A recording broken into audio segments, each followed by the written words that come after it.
Jibo van malbatên Teksasê her tişt salek berê guherî. Dema zilamekî bi çekê giran êrişê dibistana seretayî rob kir û li wir 19 zarok û 2 mamoste kuştin. Serok Joe Biden çend roj şûnda serdana bajarokê Uvalde kir û li wir got ku dê û bavên dilşevat yek daxwaz kirine. Biden di salvegera xemgîn de dîsa axivî.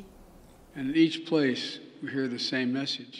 Li her deverê me heman peyam bihîst. Tiştekî bikin. Ji bo Xwedê tiştekî bikin. Me pişta hin tişkirin lê nebasa.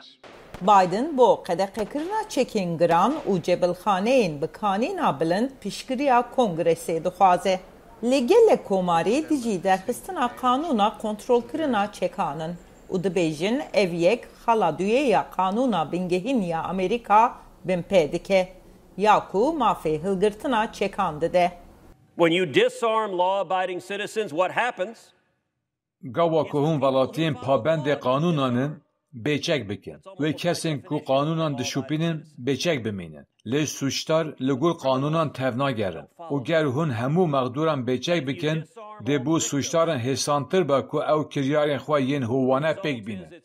Qesra spî jî dibêje ku keşeya êrişên çekdarî yên girseyî bê biryara Kongresê nabe ku were çareserkirin. Serok bo alîkariya kêmkirina tundiya çekan û derxistina wan ji destên xeter bi dehan ferman derxistin. Lê dîsa jî dibêje ev nebese. Li Uvalde eş berdewam dike. Ew hefteyeke dijwar e. Em nikarin êşek û malbata piştî salekê hîs dikin xeyal bikin. û her wiha bersivên pêwîst hêşta jî nehatine dayîn.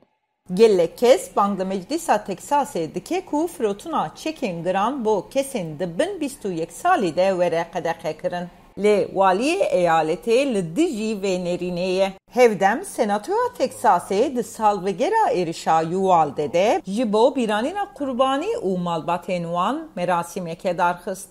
Ji bo raporta Anita Powell, Özlem Yasak, Dengê Amerika.